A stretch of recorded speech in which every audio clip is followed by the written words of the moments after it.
कि क्या परिदृश्य से उभरेंगे नए साल में?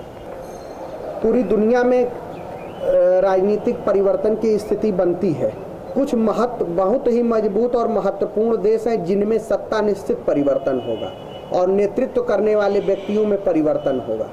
वहाँ का नेतृत्व नए व्यक्तियों के हाथ में जाएगा और वहाँ की कार्यशैली, वहाँ की विचार, इनमें बदलाव की स्थिति दिखेगी।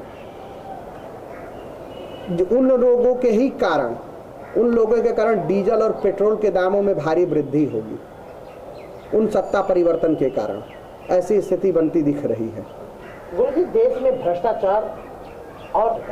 में भ्रष्टाचार की स्थिति में तो कमी आएगी, निश्चित भ्रष्टाचार में कमी आएगी और आतंकवाद इत्यादि में भी अभी किसी बड़े अप्रिय घटना का कोई सूचक नहीं बनता है। जुलाई के उपरांत ही किसी बड़े आपराधिक गतिविधियां को जो है सामने आएंगी, परंतु उसमें किसी प्रकार का अप्रिय घटना बड़ा नहीं घटेगा। पड़ोसी देशों से हमारे कैसे संबंध होंगे जो विगत वर्षों में? पड़ोसी देशों से हमारे राजनीतिक संबंध देखने में तो मधुर रहेंगे, परंतु अंदर भीतर घात की स्थिति बनी रहेगी और पाकिस्तान से कहीं ज़्यादा भारत के लिए अनिष्टकारी आने वाले समय में चाइना साबित होगा। यह भारत के लिए जो है अनिष्टकारी ही नहीं अपितु घातककारी सिद्ध होगा और इसके द्वारा घात करके भारत की क्षति आर्थिक, सामाजिक और राजनीतिक, इन तीनों पर चाइना का विशेष तरह का दबदबा बना करके वह भारत का नुकसान ही करेगा। तो कंट्रोल कर सकता है या इसको बदल सकता है?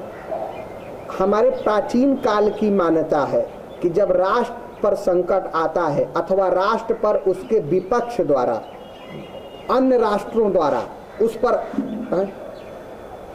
गड़बड़ हो गया।